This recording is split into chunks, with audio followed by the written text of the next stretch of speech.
আমাদের সুখের দিন, খুশির দিন, ঈদের দিন।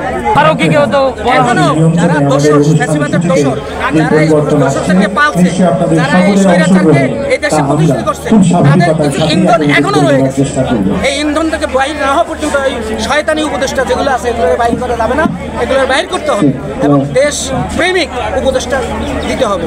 আর আমাদের উচিত এখন সংস্কার এবং বিচার, তারপরে নির্বাচন, সংবিধান পরিবর্তন। সংবিধান তো ওই দিনই পরিবর্তন হয়ে হাতে বেড়ে ফেলে দিচ্ছি আমরা। এখন কিসের সংবিধান?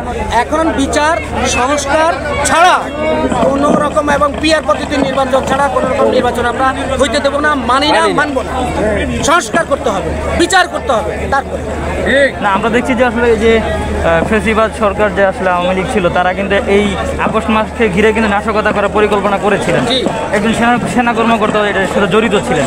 সে জায়গা থেকে কি বলবেন দাদা? আমি তো বলতে চাই একটা ফ্যাসিস্ট সরকারের এটার কি বলবো, এটা যারও সন্তান বলবো আমি, যে বাংলাদেশের আমাদের রক্তের টাকাকে সেনাবাহিনীতে বসে সে পুনায় যে 400-500 লোকের ট্রেনিং দিচ্ছে, সে আজকে এই ফ্যাসিবাদীর দোসরদেরকে এক জায়গায় করে তারা নাশকতা করবে।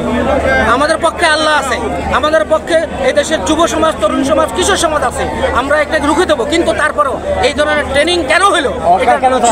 সরকার কেন এদেরকে এখন গ্রেফতার না করে বিচার না করে? ওয়াকারের বিচার করতে হবে। ওয়াকারের দোষর করতেছে। আমরা আগে ওয়াকারকে মনে করছিলাম একরকম, এখন দেখেছি সে অন্যরকম হয়ে গেছে। সে আওয়ামী এবং ইন্ডিয়া পিন্ডিদেরকে আবারও এই দেশে প্রতিষ্ঠিত করার জন্য চেষ্টা করতেছে। এটা তার বাস্তব নমুনা।